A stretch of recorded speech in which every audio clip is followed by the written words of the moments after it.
To an entire generation, Geoffrey will best be known as Barbossa from the Pirates of the Caribbean movies.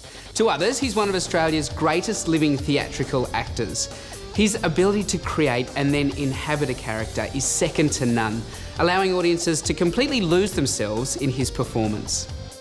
Geoffrey grew up in Brisbane and took quite an unusual approach to learning his craft, spending 2 years studying mime and movement in Paris. He then returned to Brisbane, where he began his career treading the boards with the Queensland Theatre Company. Rush showed his impressive ability on the stage, easily jumping from the likes of Shakespeare to playing Snoopy in You're a Good Man, Charlie Brown. He popped up in the occasional Aussie film, but it was his mesmerising portrayal of David Helfgott in Shine that really got him noticed and put him on Hollywood's A-list. And one of the keys to his outstanding performance was the level of preparation he put in. I was very fortunate because I actually got to meet David quite early on in the process. And because Scott Hicks, maybe because he's from a documentary background, he had very extensive audio tapes and videotapes of David, which were a great resource for me, because David wasn't the sort of person I particularly wanted to sit down and have a clinical interview with. So I found it kind of good to be able to hang out with him socially and then have all this reference material that I could sift through and start to appropriate into my own behaviour.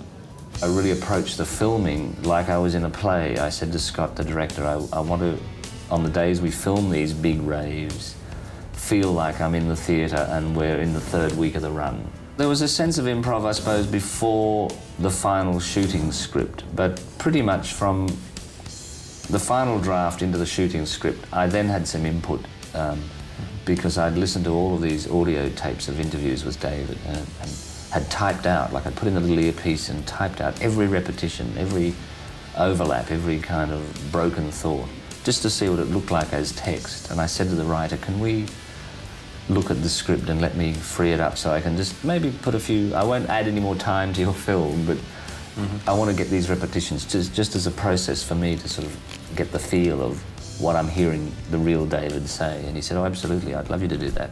To further add to the authenticity of his performance, Rush actually played the piano in the film.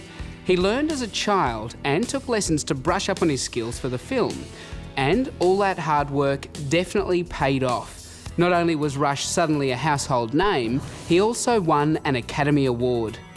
As you'd expect, the Oscar brought in a flood of offers. Next, Geoffrey starred in Les Miserables, then in Elizabeth, opposite fellow Aussie Cate Blanchett, then Shakespeare in Love, which gave Geoffrey the chance to play a more comedic role for a change. I suppose in the wake of Shine, the roles that I'd taken on were all sort of dark, brooding, villainous, philosophical sort of characters. When Toby Belch and Andrew Aguchik get drunk together, it's fantastic stuff to play and an audience really comes in on it. Continuing to take a lighter approach to roles, Geoffrey knew he could be a real pelican. Well, an animated pelican anyway. Geoffrey voiced Nigel the Pelican in Finding Nemo, and he loved the freedom of doing an animation. As an actor, there are certain physical limitations to what you can actually do because you're trapped inside a human body. But when you know you're going to be animated, your mouth can move in extraordinary ways, and they've even managed to make my wings look a bit like the way I talk. You know, all the feathers do this all the time. So they can muck around with that, you know. But finding his pelican voice proved to be harder than he expected. The hard thing was, I think the key for it was, I have a bit of a dialogue in the film where I have to speak with a mouthful of fish. Once I got that right, I sort of had the character. Rush is not your typical Hollywood star. Rather than choosing roles for their box office appeal, he's gone for parts that appeal to him personally. In fact, he's even been known to turn down film work in America in favour of work back here in Australia. I mean, I've just managed to, I've been very lucky that I've been able to find, for me, roles that have really excited me, that tell stories in a kind of cultural idiom or language, or in some cases direct experience that distinctly from a country that I have grown up in. Throughout his career, Rush has played a wide variety of characters, but in Pirates of the Caribbean, The Curse of the Black Pearl, he got to play a pirate.